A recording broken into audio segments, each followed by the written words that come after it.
Boxingego here. If you like this video, make sure you hit the like button and also subscribe to the channel and hit the bell icon on the top of your screen to get notified when the latest new content drops. What up, fight world? It's your boy Ego and I'm back with some more boxing. Make sure you smash the like button, also subscribe to the channel for the latest and greatest in boxing. If you want to become part of the gang notification gang, please hit the bell icon. Shout out to the super chat, channel donations, the Venmo, and the Patreon family. We working. Now I'm back with my original series, Ego Weight Watchers, aka ILL, where I give you guys a look into the fighter's lifestyle, before after progress pictures, especially when they have a fight coming up. Now this weekend on HBO we do have a fight and I'm excited for it. It will be on HBO. Daniel Jacobs, the Miracle Man, versus Luis Cuba Arias out of Milwaukee, and this should be a good middleweight fight. Also on the card you have Gerald Big Baby Miller. He's also from Brooklyn, just like Jacobs. And Gerald Big Baby Miller, he's no stranger to using his words, or he's never lacking any words.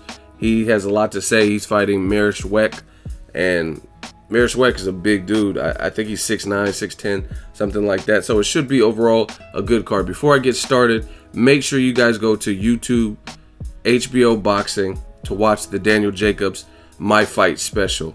They just released it yesterday on the YouTube platform, so I'll put a link in the description. You guys check that out to get some additional footage and behind the scenes stuff before the fight. Now November 11th it goes down, New York, Nassau Coliseum, and again the main event is the Miracle Man Danny Jacobs versus Luis Cuba Arias. Ego Weight Watcher style. Jacobs released this picture and the dude is shredded to the T. Like, you know what I'm saying? He looks ripped, he looks ready to go, and he looks like he's not taking this fight lightly just based on that. Now I know what a lot of you guys are gonna say. Oh, Ego, this is not a bodybuilding contest.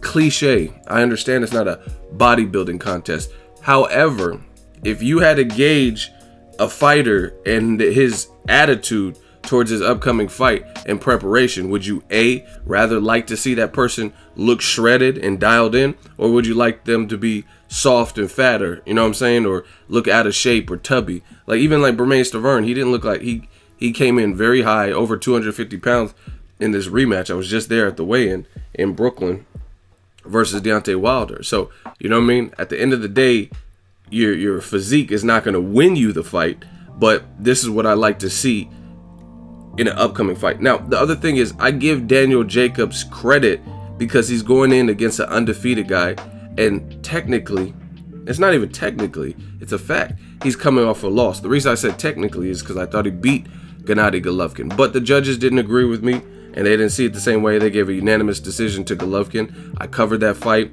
at the Madison Square Garden, at the Garden, you know what I mean? Had a great time. And at the end of the day, he is coming off of a loss. He's coming off a loss to fight an undefeated guy. Not many guys do that coming off of a loss. Sometimes guys want to, especially since he hasn't fought in March.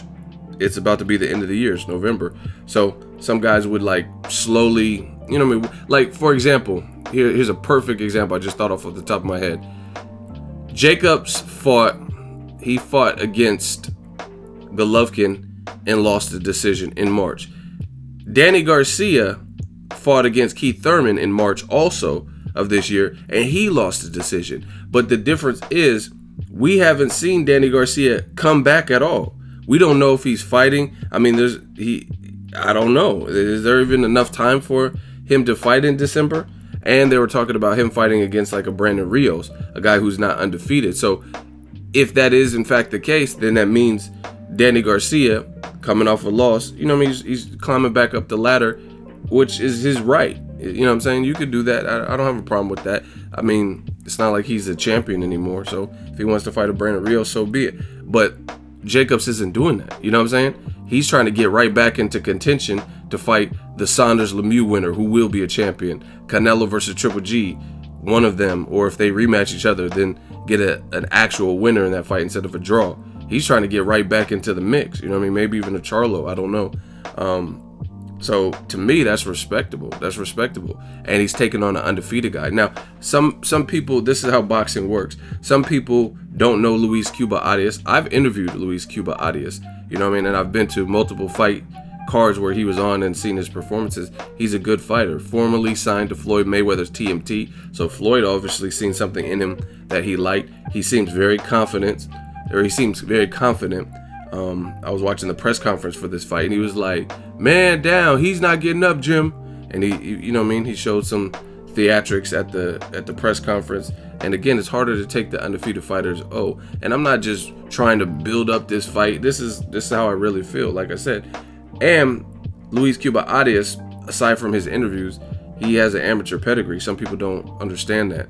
And the amateur pedigree we've seen, it doesn't always work like this, but oftentimes guys who have amateur pedigrees, like the Daniel Jacobs, like the Luis Cuba Ariases, and people like that, they usually have a better career as pros because they're already seasoned, as opposed to just learning everything on the job and you learn as you go, because this is a brutal sport to be learning as you go. This is not like you're working at a retail store, so if you make a mistake, then you know what I mean, someone could come behind you and fix it easily. If you make a mistake in boxing, you might get stretched out, you know what I mean, you might get folded up like Bermane Stiverne versus Deontay Wilder, you know what I mean. Mistakes cost you in this sport. So shout out to both combatants, Jacobs and Luis Cuba Arias. Arias, for his part, he sounds very confident. He says he's going to mess up this new Eddie Hearn deal because this is Jacobs' first fight back on HBO. He's fought when Al Heyman had fighters on HBO before Premier Boxing Champs really came out, and this is his first fight back. And Luis Cuba Arias is looking to play spoiler. He says he feels that Jacobs is underestimating him and he's in for a rude awakening. So I like the confidence really from both guys. But as far as ego Weight Watchers, aka Danny Jacobs looks ready to rock and roll. Let me know what you guys think. Jacobs is in shape. Drop your thoughts in the comment section. Anybody picking Luis Cuba Arias for the upset? I think Jacobs should be the favorite, but it should be a good fight and it should be a good card. More boxing 2017 has been lovely. Drop your thoughts in the comment section. Make sure you smash the like button as always. Hate, comment, and subscribe. Till next video, is Ego signing off. So if you enjoyed this video and want more content like this on the channel, you can show your appreciation by going to the PayPal donate button or the YouTube support button. And you can donate any amount that you feel is equivalent to the value of this video. Much more to come. Thank you guys for your support. Boxing Ego, the future of boxing.